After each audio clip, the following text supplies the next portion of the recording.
there's a story. Tell me. And the way I want to tell my own story Yeah. is going to be different.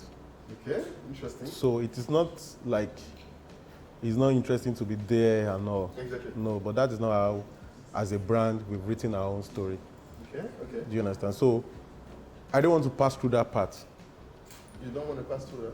Yes, like I don't want to go through that part. You don't want to go through the fashion show part? Yes. Okay, you want to go keep straight to the customers? Let me keep selling direct to customer. Let's keep opening stores. When the time is right, You will think about that. we are going to do a show, but not now. Not now. No, It's no. interesting because, you know, most brands, when they start a fashion brand, but my question is, did you thought initially that you were starting a fashion brand? Can you bring me to your early days? Because, It will be very funny, but yes, tell me a bit more. I tried to build something like Africaria before and it failed. Aha! Tell me, that's a very interesting story. So when was that? That was, I've spent 11 years in banking. Oh, you were a banker before? Yeah. Well, that explains everything. Yeah, I think so- everybody understands now. So I did 11 years in banking.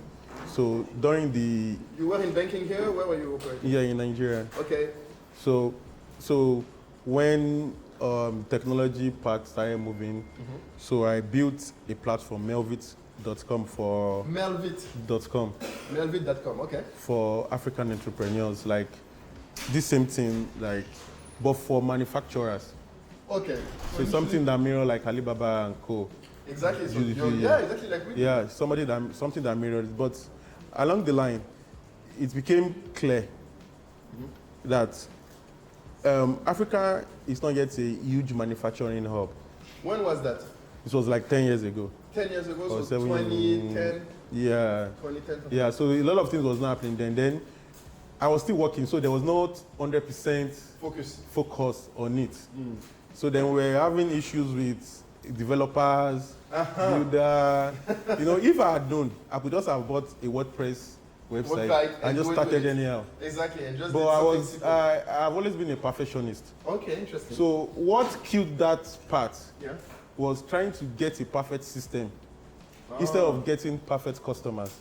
So for Wow. businesses, it has to be customer first before the platform. So that's the lesson you took from this. Yes, that's the lesson I took from that you need customers first before you build the best platform. Because Which, it everyone, is you should that applaud that. That's getting customers first before getting the platform. getting the right platform. Yeah. So you can get any other platform from the beginning, but get that customer, then improve, invest, and get it to the. So that was my takeaway from that. Too much trying to perfect a very little thing, you know. Then developer. So I kept doing different things, anyways. That's true because most people don't realize, but we always tell people at ANKA, people see us and talk to us almost as a marketing company. Yeah. You know, they come to us and say, oh, this is my product, let me sell it. And I have to remind them we are a technology company. Yeah. You have to go through. Exactly. And customer education Is a word. for Africa is a big work, Exactly. and it is very expensive.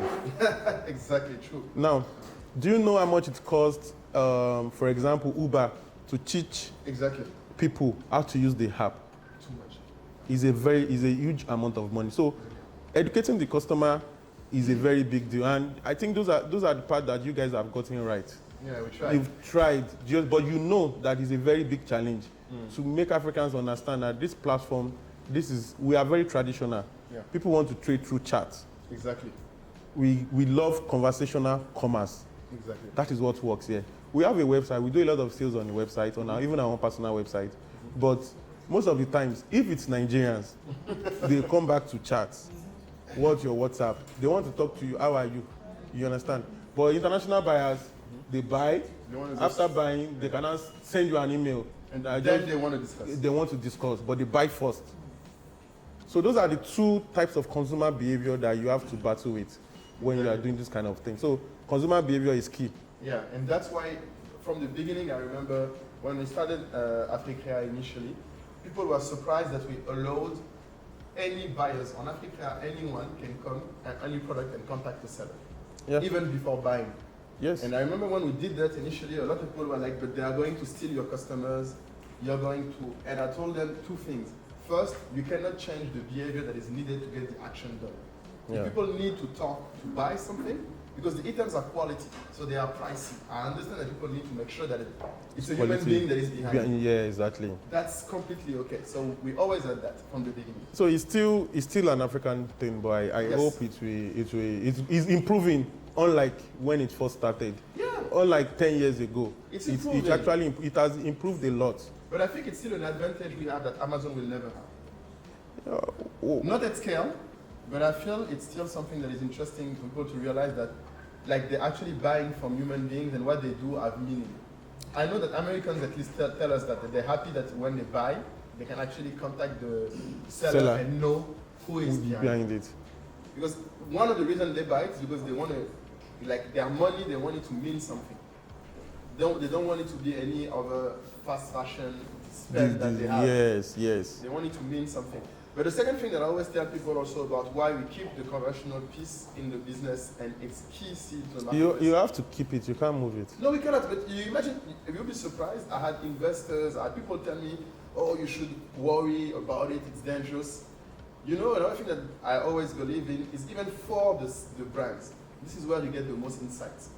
Because I think when you talk to customers, you know the about, problem. Yeah, you talk about ratings. Yeah. And how you discover from that. And I think a lot of brands, unfortunately, underestimate it. They even don't want to talk to people, basically. No, we talk to all our customers. Yeah. Even if you order from our website without even chatting us, we add you on WhatsApp, we Nice. chat you, we call you. Nice. And before we even make that order, we send you a confirmation message that, okay, confirm your order. So there is no customer that passed through the Jankola that we don't chat with. No matter, even on Africa, after the order, we pick their phone number. You know, Yes. to pick phone number, you do like you want to create a shipping label. So that's where you get the number from. Exactly. Because normally once the order, you don't see the number. Yeah. So, but we figure it out like, okay, so once they order, we do like we want to create a shipping. Exactly. Then we get their number, then we chat them on WhatsApp. If you don't respond, we'll call you. Exactly. If you don't respond, we send you an email. We contact you in every possible way. Exactly. Just to let you know, we have an option to allow everyone to get the phone numbers. You don't even need to make it come. You just need to ask me, and I will give it to you. No, I don't have to. I have to find my way around this. Exactly. No, but I actually want this one thing. You know, we are in the business of trust. My job is not to try to limit the sellers from getting customers. Actually, my job is to help you guys grow their business. And I have to trust you guys that you know our value. And that's the key thing that I always tell. I remember this was also an issue. Initially, we hidden the number even on the web labels. Okay. Initially. And I told my team, no, because you're hindering the quality of the experience for the buyers because you want to protect us. Ultimately, we're just an intermediary. I'm not the customer, I'm not the seller. I want you guys to have a relationship. But the truth is that for our African returning customers, yes, they still prefer to go back to that platform to order. And that's so that's what I've people don't discovered. realize. Like, yes. You actually see that happen. Yeah, it happens a lot. Yeah. It happens. In fact, last week, there was somebody. So he ordered for suits maybe like last year or 6 months ago. Okay. So he said his measurement was 42. Arike, what is it? Is it 42 short? Okay. He said his measurement was 42 short. Now, when it comes to American measurement, 42 short means that when you are making that suit, you make it 44. Okay. So to them, my suit size is 42. But in reality, there are different kind of measurements. Yes. When it comes to ready to wear. For sure. So when an American tells you that I wear size 42, now if the person is a 42 small, the suit will be okay. But if the person is a 42 medium, it cannot size him. Then if the person is a 42 big, it cannot size him. So that is lost. Those are one of the issues we face in the beginning of selling internationally. Yes. Like measurement. So over time, I learned that once anybody in America tells you that I wear size 42, just add 2 to it first before you start talking automatically. anything. Yeah. So this guy said he was 42 short. So by the time we sent the suit to him, it was a little bit long, but the fit was okay. So he complained. We manage him, and one of the things we've done is that we know the address of almost every tailor in America. So if we make clothes for you, maybe we send it to, maybe your postcode is 10010, that is New York. So we look tailors within 10010. Oh, nice. We look for tailors around there. Then we now scroll, we look for the Indians there. Then we tell you that, okay, go to this place. When you get there, how much will they take to amend that clothes? Because Indians are cheaper. Oh, that's why you prefer Indian. Okay. Yes, it's cheaper. So you say, go there. How much will it cost you to amend this? So when they get there, they get the cost. Then we now start talking that, okay, so if we see that maybe the person had some issues when he was, we can say, okay, let's share it. Let's do 50-50. Okay, so you're telling me that you do the effort when the customers, you send something, you make it like large enough or it's comfortable enough to make sure it fits. Yes. And then you take upon yourself to find them tailors near them. In case they want to amend. So you don't even ask them to find it yourself. You provide them. No. We give it to them. We give it to them. And that's extremely good customer service because you go the extra mile for them to make sure it fits. It fits. So sometimes some might say, oh, it's big. Tell them you can amend it. If you say it's small, we already have space. We keep space, a lot of space in our suit. You also keep space inside the Yes, suits. we keep space inside. So once you you cannot say we have 3 inches inside. Go to this tailor, let them remove it for you. So some will just go, they will not ask us for cost. Nice. Why some will go and say you have to pay. So we now start. So that's another long conversation. Yeah. Let's do, but at least to a certain level, we have tried to please our customer in this area. Because selling clothes is very difficult, especially when it comes to bespoke. It's very, very difficult. And that's a very important thing that I wanted actually to ask you. Like, we have a lot of brands in Nigeria that do beautiful bespoke, but they are afraid of going outside because they think it's much more work than ready to wear. And that there is, I understand from what you're telling that it's true. It's more work. But can you give maybe some feedback or some tips from bespoke brands? Because we like to tell them bespoke has a good advantage is that people actually have more quality products. And people in the US or anywhere else are willing to pay more for it because they cannot get it the bespoke anywhere there. Yeah. So I don't know what else you have experienced that gives you like the confidence to do bespoke online. Okay, so for me, 10 years ago, I used to talk about today when it comes to the currency issue of Nigeria. Oh, really? Yes, and I have witnesses. As a banker, you saw Yes, it. I've always said it that a day will come that our currency is going to crash. That was the reason why I was building Melvi then, so that Nigerians can sell internationally. But I could not pull it off. It was this same me and my brother. You know, our brand is Deji and Kola. It's me and my brother. Oh, so Deji and Kola, it's you too? Yes, so Deji is your brother? He's my elder brother. Your elder brother? Yeah. Where is he? He's not here, he's in the UK. Okay. He's the one handling the UK store and all. Oh, okay. So my brother has always been there for me since day one. Like, since when we were small, I've always taken his clothes, I've always taken his shoes. He always said the bar for, let's do this. He has done it first, I'll do it next. So that's how, him. Yes, I always want to, because he always set good examples for everything. It's a good example. Yeah. So it was us that built it together and we could not pull it off. So I've always wanted to sell internationally. Okay, so that's why you did the platform first? Yes, that's why I did the work? platform, yes. And I never planned to make clothes. Okay, so what happened there? What happened was that when we finished building the platform, what are we going to sell on it? Oh, so you started making clothing to sell yourself for your platform? Yes. So the first thing that came to mind that the first sales most online is clothes. So let me go to a tailor, let them make clothes for me.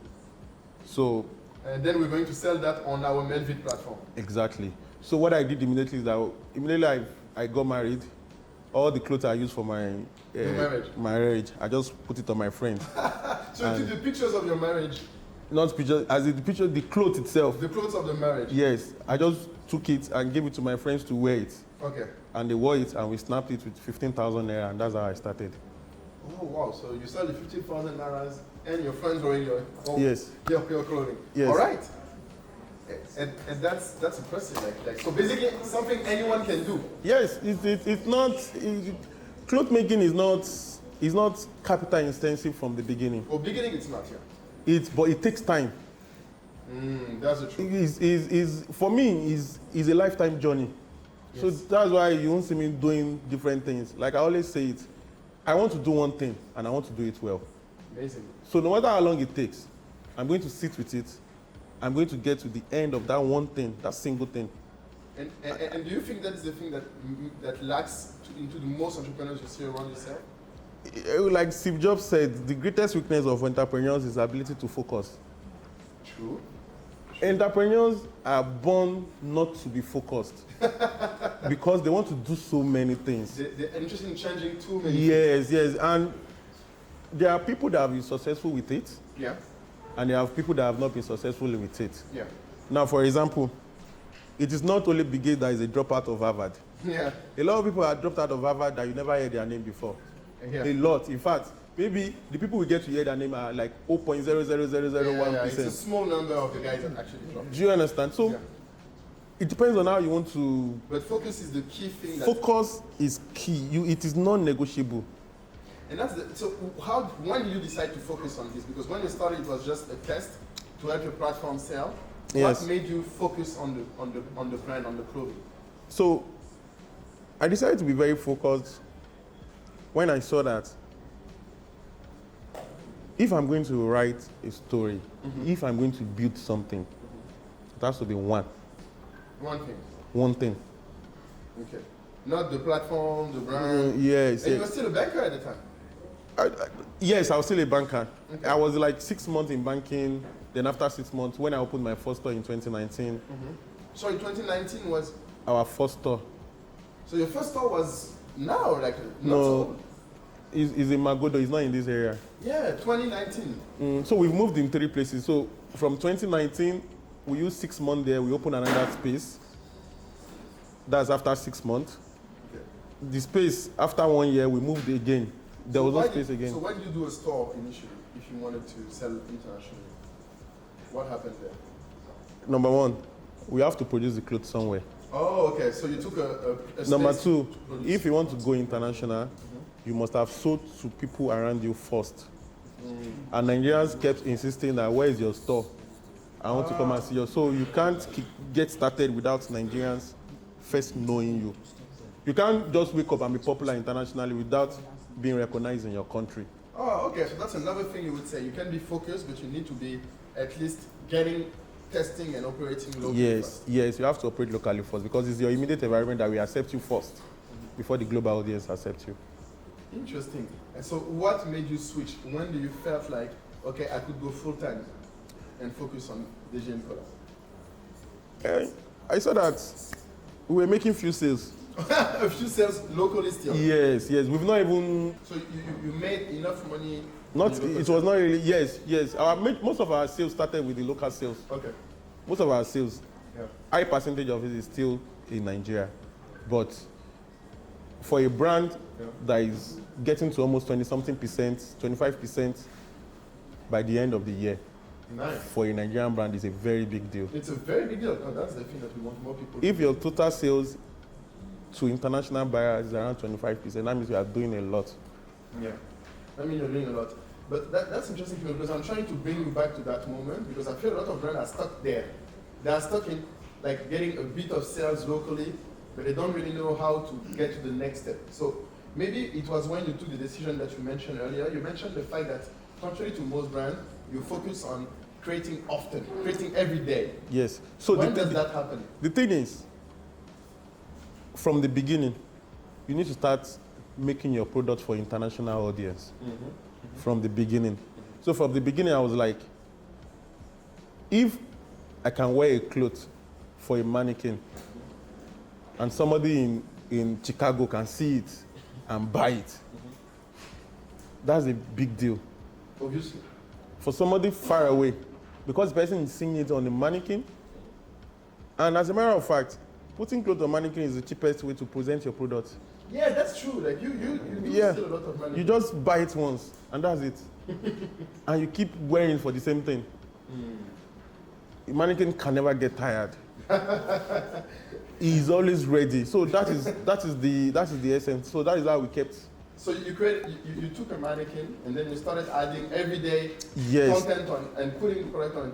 Because what you're saying is, on our white paper report that we put out yesterday, we look at the data among all of the sellers on the platform. And we identified that the number one thing that made people sell more was how often they were creating new products. Yeah. And that was surprising to most people because they thought that was the one that was getting the more traffic. You, for example, people are always complaining to us, oh, you always post DG and color. And I'm like, we're posting often because it gives us things to post. They do the work. And that's I think thing that people don't realize. Like it's not easy, I imagine. It's not easy really to create products every day, but it has become the culture. So at the beginning, it was very hard? Yes, from the beginning, it was very hard. But as we kept growing, we started making it a part of our business. One post at least per day of a product. One post? There are days that we create 5 products. There are days that we create 10 products in a day. That's today? No, in a day. So yeah, but I mean, now you can produce 5 to 10 products a day. We can. You mean our production capacity? No, creating. Yeah, sure. I have like over 20 or 30 clothes inside that I have not even posted. Amazing. That, in fact, we're always ahead of what to post. So after a time we say, oh yeah, we've done so much, let's hold on. Like we have so many clothes. Initially. But how do you find the inspiration to do it? Initially, I used to, it has gotten to say that I used to name some of our suits. Okay. Later I started forgetting their names. I would now be asking there were so many of them. So more. We have close to 1,200 suit designers. I'm talking to you. 100? 1,200 suit design, unique design. 1,200, wow. Unique design that is created within the last 3 years. Whew. So if we divide it by 365. That's more than almost 3 a day, more than 2 a day. Exactly. So if I were to ask you, this is the #1 thing that sets you apart from most brands, is this ability to keep creating?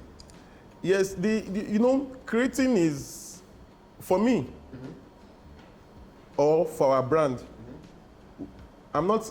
I've never considered myself an artistic designer. That's the thing, you're a banker, so how do you do that? I don't. That is what I'm trying to understand. How does that happen?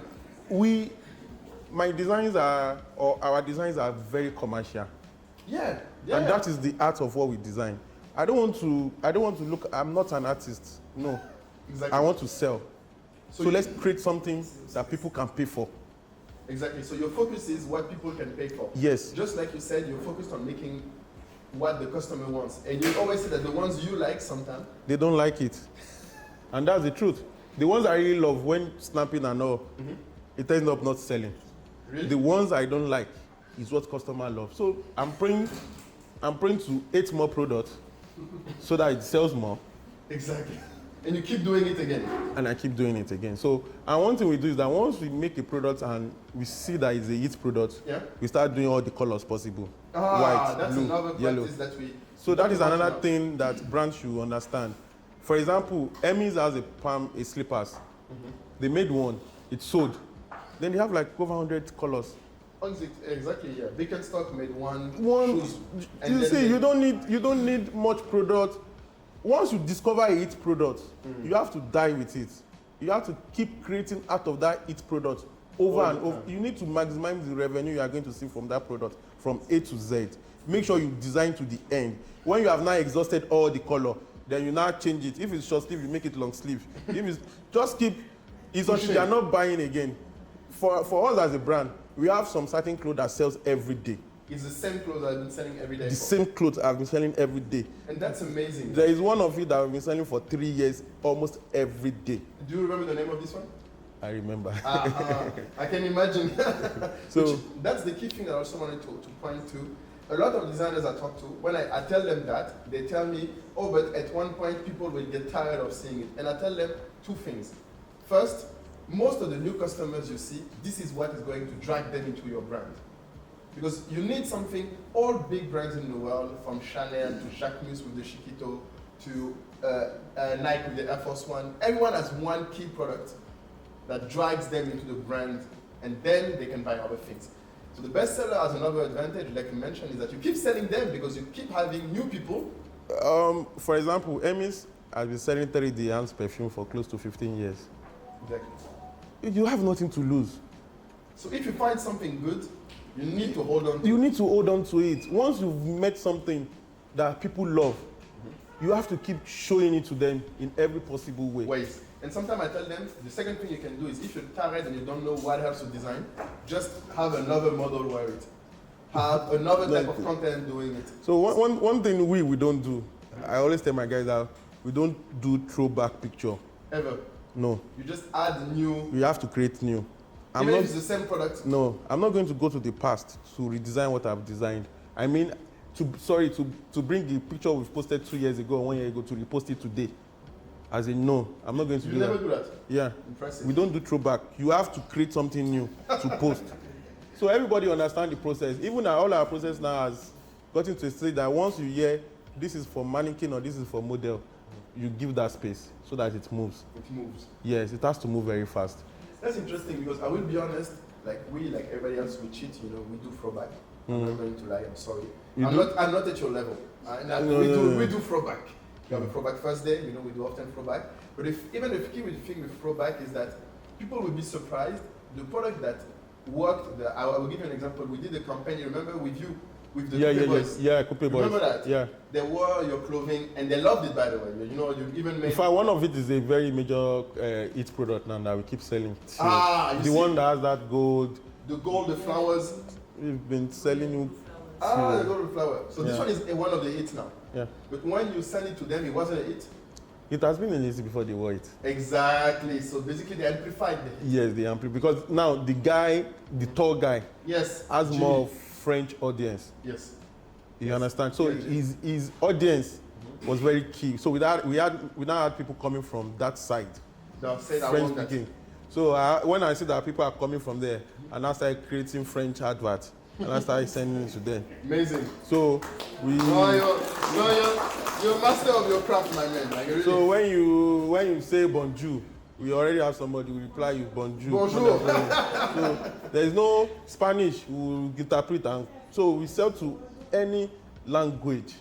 Exactly. Any language. It's not a barrier for us. Exactly. I sell ads to them. And you still use this because this same content we did with them, you will be surprised. So that was in 2021 we did that together, remember? Yeah.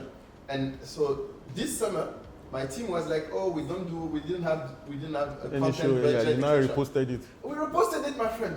Throwback. Yeah. I'm sorry, but the key thing is when we posted it the first time, I think it did something. It didn't move that fast. No, it was great on their page. So when they posted it, they had on TikTok, I think, 2 million views. They are very popular on TikTok. They are very popular on TikTok. Yeah. We posted on Instagram at the time. We had I think 100K views, something like that. Last summer, so this summer, we reposted it. You would believe the thing is doing I think 20 million views. Yeah, I saw it. You even tag it, or how do I even speak the English? Pinned it. Pinned it. Yeah. Because it's getting even bigger traction than before. And this is a story that I tell people all the time. People keep fighting for visibility. Sometimes what they're lacking is the content. It's because what they have is not good enough. If it's good enough, it will sell. It will sell. And like you mentioned, a lot of people don't, because it's hard what you mentioned, to keep having the discipline to create every day something new and not just complain that, oh, you're not getting enough views, you're not getting enough things. For me, I always tell my team, don't worry if they don't like it. Post it. Amazing. And move on. Don't look back. And you will do it tomorrow again. Yes, we'll do it tomorrow again. And we'll do it the day after tomorrow again. But inside those posting, one thing is going to come outside of it one day. Exactly, and you're just waiting for that. For that one thing. And we have repeatedly met it. So that would be the one tip you would give to a starting brand, actually. Yes, we have repeatedly met that one thing over time. Our Instagram page is not a lifestyle page, it's a product page. Exactly. We are not trying to say anything. We are giving it to you and we're telling you that you have to buy it. That's all. Just buy it. Then we can continue from there. So we are not, so that is how we have structured our Instagram page. So we now tell you that, okay, you want to know the price, go to our website. So when you go to the website, you can actually scroll and see 1,000 products easily. Exactly. You can now filter the way you like to see additional products. But our Instagram page is strictly a product page to us. Nothing else than a sales. But you post product. every day. Yeah. And I think that's the big difference. I don't think, and that's the one thing that we put in this white paper report. The report that I'm talking about is free. It's the one that anyone can read it. Yeah. And I'm sure when you will read it, you will be laughing. Because it's all the things you know. There is nothing new for you inside it. And that's the key thing is, the one thing that we get the most pushback on is what you mentioned. And it's creating often. When we tell them every day you need to create something new, we told them every week, if I'm not mistaken. We didn't even try to tell them every day because people were going to insult us. But it's actually expensive to do it. Because there are times that we make so many clothes and nobody buys it. Yes. All these clothes, we sell many of it, and sometimes we don't sell it. Yes. But one thing we discovered that maybe like 2 years later, somebody will just buy it from Milikwe in America. We just go to that product. I'm wondering, why did you go and buy this thing? Why do you go in Milwaukee buy this? Yes, we've made this thing 2 years ago and we did not sell. It's today You wanted to worry. So what I discover over time is, because when we create products, we talk about the color. Now, people buy for different reasons. Sometimes people buy because of the color, not because of the design. Oh, so they've been looking, this color is suddenly... So I'm not going to say a yellow. I'm going to say the category of yellow. Is it fire yellow? So, is it... Canary yellow. Yes. Is it I don't know, dark yellow? Exactly. So is it Admiral blue? Is it navy blue? Is it royal blue? So you get into so the details. We go into the details of the colors. Then we now go to, if you look at the title very well, then we now go to the kind of suit. Is it a tuxedo suit or is it a blazer suit? So we break those things down. Now, the importance of those things for SEO. SEO is very big. Yeah. So when somebody wants to get married and their color is gold, they're looking for a gold suit. So once they go to Google and say a gold and black suit, now we'll rank because we have created SEO. Because you've been specific about that shade. Or when you create it. Yes. Or maybe somebody needs an Admiral blue suit. So that's another secret. It's when you, even if you create product often, you need to be very specific. Yes, about how you break those products down. So that has been a very major key point for us through the SEO, because it has actually helped us to do a lot of things easily, and it's giving us a lot of traction on our website too. Amazing. And sometimes you come back to improve the SEO of a product that you did before? Or do you do it at the time, every time? You know, once we are creating it, we are doing SEO with it, we don't come back there. Okay, so because you managed to have a process, so I think I want to translate, because we talked a lot about like how do you get customers. I think that is clear for everyone now, from SEO to creating often. Yeah. There is one thing that I really admire today that I think we should talk about also is your processes and how do you produce. And I think that's also something that interests people a lot, is to get a sense of, so you mentioned one of your tailors here has been with you for years now. Yeah. It was one of your first tailors? Yeah, he has over 20 years experience. But the thing is, we've never lost any, for example, let me start with the tailors. Yes. For the people I've started with, I have all of them now, except maybe if you have done something very wrong and I ask you to leave. But we don't lose employee. Our attrition rate is inexistent. Is close to minus, except we ask people to leave. Nobody leaves you. Nobody. How? Well, because for me to hire, I try to look for people that are passionate about the work. Oh, you're not looking for... I'm not looking for qualification. Or for convenience. Yes. For people that are passionate about what we are doing, they can do extra hours. Okay. They are working, but it's not work to them because they love what they are doing. Yeah, so I always try. Okay. It's not like they are not being hired that are not right.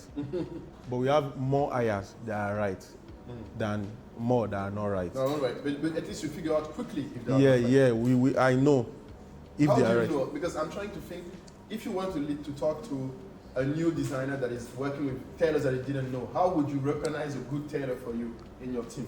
Like recognize a good tailor? Yes. Well, I always argue with people that if you can sit so straight, you are a good tailor already. If you can sit so straight. If you can sit down so straight line. So straight line. Now, all tailors need guidance. Okay. So we have a process that guide people, like will tell you have to do the right thing. This is the junk. You cannot. So some people, you know, because different foundation for different tailors. So when they come here, we tell them that this is how we work here and this is how we do. So you created processes. Then we have a very strong sanction grid.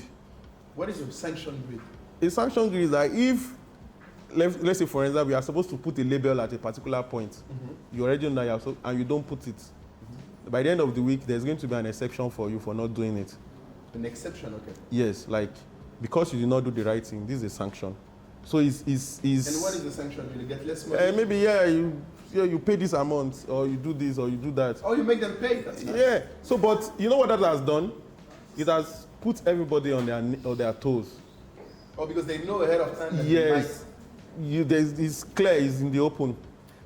So you did that from the beginning? Yeah. How? Like, you told me you were part-time banker at the same time. How did you find the time? No. Beginning, not the initial part when I was doing, but when we started growing, it was very important because a lot of people were joining us. A lot of like customers, or a lot of even tailors, yes, they were joining us. So and at what number of tailors do you think having a process is important and having a tailor master is important? Do you remember the steps at which point you felt like that? No, I think the orders determine what you will have. Once your orders start growing, you will know the kind of tailors that you want, or the kind Depending on the orders you receive. Yes, once you start growing, for now we've because of the economy issue, we've maintained the same number of tailors in the past 6 or 8 months. We've not really gone very fast this year because of the but I definitely know it will improve over time. But do you have any stories you remember about in production like where you were impressed by a tailor? Like, or when you recognize that this guy is good, I should really keep it. We have a lot of good people here. I know. I can't even place. For me, I'm not technical. That's the key thing. How do you know? I'm not. I don't even know how to sew anything. Yes, that's the truth. But I know good clothes and I know how to sell it. That's the key point. That's my strength. I know how to notice a good cloth and I know how to sell it. But and you got that from the experience of creating a lot of clothes over time. Or you were like that from the beginning. I was like that from the beginning. You really I was like that. good Yes. That's why I keep taking my brother's clothes. So I've always been, even when I was in the university, I always sell everything I take to school before returning back. My respect. No, this is okay. So basically, what can you tell someone that feels like he's like you? They know how to sell, but they don't know how to recruit. They don't know how to find people that are good. Because I feel like there is like 3 big competencies when you are kind of the head of a brand. You have the competencies of like selling and communicating, and then you have the competencies also of recruiting and managing people. I think people management is a great skill that I have. Yes. Where did you learn it? Where did you practice it? Is not. I think is because I realize that if you are working with somebody, you can't be perfect. But try as much as possible to be on the same page that they know that you are trying your best. That you also, as the one that you're trying. And let them see the benefit of it. So you believe that the good people recognize the good environment you create? Yes. We one of the issues we've always had from the beginning is that, like, our first place, for every time, we outrun our space. Oh, you were growing too fast. Yes, and it's become very, very bad. Like our last space, people were as close as this working together. Like if you shake your leg like this, you'll be eating the next person. Like every angle. I remember you said that also. Yeah, you guys came to the last place once. Yeah, so every angle was. So it has always been like that. So, but for employees, if they are coming to work and they see that they are working in a very reasonable environment, you can see our workspace, how neat. Yeah, it's beautiful. Like I could actually live there. Like, I loved it. And everybody has a very nice coat. Yeah, so I would love to have one day, but that's not. So the neatness, the ambience, you understand? The lighting, everything. It's not like they are doing something. Yeah, so those things are though very expensive when we were setting up. Exactly, that's the key thing. Like you've invested in your. It set us back a lot, but like I always tell them, I say if you can come to work and be happy, that's enough for a result for me, and it has worked. This is what you would say is and that is something I think a lot of maybe brand owners have trouble with, is that they don't want to invest. You have to invest in your team. You have to invest in their work environment. You have to invest in how they feel when they come to work. Okay. A relaxed employee is going to put in his best. There's no how. It's important. You don't even have to say, like I was saying the other time, like 95% of our clothes, I don't even see it anymore. Like we have 2 quality control. We've And how did you recruit these quality control guys? It was someone that recommended them, or did you went out? Some applied. So you made a job offer? We've never posted. No, we've posted far, but of recent we've not been posting because we only see people that wants to work with us. So people come to you? Yeah, no, they send emails and a lot of things. So once I see that, okay, we really need somebody, I'll send the person an email back that, okay, please, you can come, let's talk to you. Oh, but how did they hear about you so that they want to come and work for you from themselves? It's not, they are not working for me, they are working for the brand. Like I tell my people, I don't exist. Your loyalty is to the brand. If I'm telling you something wrong that is against the values of this brand, you have the right to reject it. So that's the culture you're talking about? Yes, and I'm not going to change it. If it is in the best interest of the brand, do it. And that's the culture you talk about speed, about excellence. Yeah. These are the 2 things you have in your culture. Speed, excellence, accountability, and what's that last one? I've forgotten. And how did you, that's something you decided from the beginning also, or after having like 10 people, 15 people? Why did you decide to focus on that? And because I feel like those are the basic foundation on top which you can build any company, a great organization. Once you have that, you have excellence, you have speed, you have accountability, and you have integrity. What else are you looking for? What else are you looking for? One of the sanctions that has no forgiveness in our organization is if there is fraud involved. Ah, that's interesting because people tend to think that in Africa it's inevitable. Like you cannot avoid fraud. No. If there is a strong control,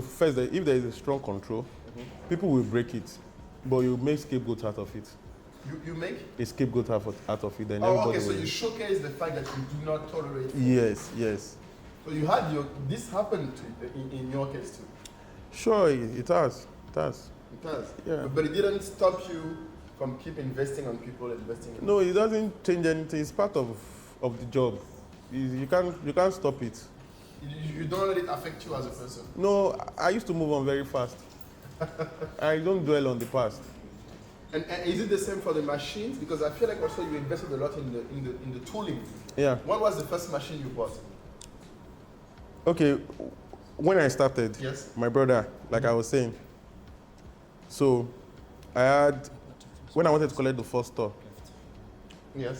so I paid for a year and a half. Of the store lease? Of the store rent. And I didn't have any money on me again. So I called my brother that, okay. You were full-time at the time? Or? I was a full-time. Yeah. So I said, okay, give me this amount of money. So the machines I bought initially were just 5 machines. They are just regular machines. They are not specialized machines. So that was just the machine to sew, classical sew machine? Yes, that's all. That was the first one? Yeah, those are the first set of machines. Because you had 5 tailors that were doing manually and it was taking So that one was 1 person for suit, 1 person for native, and 1 person for trouser. Then the other 2 was for whipping, and the last one was for the one that embroidery man is using. The embroidery man that I saw there. Yeah. So that one is using. That was the first set of machine I bought. And that was 2019. 2019? 5 machines. I started with 5 machines. Wow. And how much was that? Do you remember? I spent like 1.350 there. 1.3 million? Yes. 1.3 million naira? Naira. And you got it out of China? Or No, I bought it in Nigeria, yeah. You bought it here? So it was when we started growing that we now started investing in specialized machines. And okay, so one was the first specialized machine you got into, because I feel like, so basically if you get a lot of orders and you keep growing and then you have a good team, then getting the right tooling is then the next step. How do you decide? It's because you see what is taking time with people? Yes, I see what is taking their time and I see what is wrong in what they are making. So you look where there is the most errors? Yes, where is the most error? What is causing this error? So the first set of machine we bought is Botio machine for suits. Because we discovered that once we finish making suits in the earlier part of this work, we have to take it to Lagos Island to go and do buttonhole. Oh, the button was different. Okay. Yes, the quality was low. Then I bought a very small machine that was not really working very well, so I had to buy that. So you buy another one after that? Yes, we have 2 now. So most of the time, it's just, in case there's a bad time, you have something else to use. So we have a lot of it like that. And they are quite very, very, very, very expensive. And that's interesting because I know you're one of the few brands, and that's another thing. To do all of that, people always complain that they don't get enough financing, not enough funding. Like, did you experience that from your end? Because I know that, for example, you're one of the few brands that we funded, that we actually loaned money to. Yes, Because you were doing sales. and you guys need to triple the money now. Because You need us to loan more money to you. Yes, and but you're paying back, my friend. Like, we yes, can definitely talk about yes, it. we'll pay that. We'll pay up on that. No problem. So we need that kind of finance. So the thing is, most of those things comes from profit on sales. That's the key thing. Since I started this brand, all the money we've made, I've invested it back inside the business. I've not gotten anything strong that is personal. Okay, so even yourself, you didn't like get like dividend or big things like that out of the profits. For how long now? For how long have you been? Maybe since 2019. Basically for the last 4 years, I've been putting everything back. you reinvested everything. And I Yeah. imagine you have sizable profits, you have a good margin. Yeah, and at least you can see what you are spending it on. Yes, I can see. I definitely can see. Yeah. But so now do you remember when you needed to find funding? I remember we also saw PayPal was doing you loans. Everybody was trying to do loans because what we tagged also our sellers in our white paper report is if you need financing, you should start with your clients, not with investors. And once you have enough clients, the investors can come in. Exactly. So I don't know if you support that statement. Or Yeah, sure. You can't focus for, like I'm speaking with you now. Mm-hmm. We have a £6,000 loan from PayPal that we are almost paying off. Amazing. Then we have 5,000 from you guys. Exactly. That we're almost paying off. Yes. So my calculation is by January to pay it off. Exactly. Then PayPal is going to increase their own to 10,000. You have to increase your own To 15. to 15. That's what you told me. Yeah. I heard that. So if I have 15 from you, dollars, I have 15 from PayPal, I can invest those money direct, acquire another set of machines, Yes. then pay that money from sales throughout the year. For the year. So for PayPal now, we are in 82% or 86%. 6% is increase, like everything. No, like 86% repayment. Repayment. So we paid 86% part back. So it remain like 11 or 12%. So if we can achieve that by January, we achieve it, then we can also put that one together and use it to do something else. So yeah, your thing is not only to get the financing, but to repay it back fast. Yeah, you have to be a brand that pays back. Is reputation. If you don't pay back your loan, you are killing your business. So, that's the key thing. and you can't grow without having a bit of it. You need it. But that's because you structured. Did you have someone help you? Because now you're a banker, so I imagine you looked at your P&L very clearly. And Yes, I'm a business guy. I look at all those figures. I know everything I'm doing. I know what I make every day. I know what I make per week. I know what I make in a week. I know what I make in a year. You know your revenue and you know your profits. Yes. Because you will be surprised, but most of the brands don't see the difference. So the thing is because of the experience anyways. Yeah. And when I was working in the bank, I worked in retail. Yeah. So I check balance sheet. Yes. So I look at profit and loss, I look at assets, I look at cash flow, I understand all those things. And you think it's important for most brands to also do the same? Sure, because, okay, I have friends that even what I'm saying is just 0% to them because they are way higher, like some of them here. They know finance like hell. I would say, yes, please, how do you do it? Oh, you ask people to Yes. I have some of them here. How do you do it? Okay, come, do like this. Don't go and open that bank account there. Open account in small bank. Yes. Small bank, you have good relationship with your bank because you're a big customer for them. Yes, you're a big customer, so they can quickly attend to you. So those are the things you hear from people that are doing well. So there's also the importance of getting the right people around you. Yes. When you build your business. Even if you're an expert yourself in finance, you still look at people that are better than you to help you. Yeah, sure. I ask a lot of questions and I read a lot. I do a lot of research. Oh, you read a lot still? Okay. Yeah, I read a lot. Because to me, knowledge is power. Amazing. So in that kind of situation, you just need to, is 0.5% talk, 99.5% work. So you talk less, but you do so much. Amazing. So now I feel like I've been having you talk too much now. Just to conclude, I would like to ask you, of course we talked about the financing we could do together with ANKA and all the things that you have done from the marketplace. But I know you mentioned the fact that you did, like this year you said already 10,000 suits? almost 9,000 something. No. I said in revenue on ANKA, we've Yes. done like 55,000 plus. Yes. That's just one platform that we sell from. Exactly, you sell Yeah. from globally, but Yeah. I want people to get a sense of how big a business can get when you do like that. So, do you know how many suits you have sold? I don't know, since the beginning of the year. How many? Yeah, Arike, what was our number of suits now? I think we should be in like around 1,600. How much? 1,600 suits this year. 1,600 suits this year only. Yeah. And I imagine, knowing your average suit is like $200, It's not 200, it's like $600. 600. Yeah, people internationally pay more for our suits. Like we charge them more. That's true, and that's one of the reasons Yes. for export actually. Yes, then Nigerians, we charge them a cheaper price. Yeah, so that our people can afford. Afford it. But people abroad do 600, 700, 1,000 to 2,000. Wow. If you can afford, and they do order it, and we deliver. So that means that now your business is doing more than €1 million of revenue in revenue. I mean. with Nigerian, with Yes. our local sales. Yeah, local and international. We That's you know, fine. no, the devaluation of the currency has affected a lot of things. I can imagine. Yeah, That's also the other issue. yeah, that's also the other issue. So, all things being equal, we would have crossed. $1 million.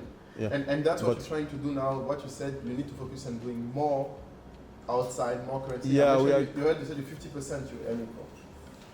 50%. Yeah, we are aiming for 50% by 2025. Okay. So it's going to be easier now because once we open our store in the UK, Yes, and We you have a have store one in in Canada. Canada. You told us. yeah, so that is going to bring in more milestone to our business. Amazing, amazing. So I think that's a good conclusion. We hope for that, and we're happy to help. I think that's a very good conclusion for Fireside. Thank you for hosting us. Really appreciate it. It was a pleasure seeing you. I hope everybody will be as inspired as I was, and very happy to serve and work with you to grow your brand.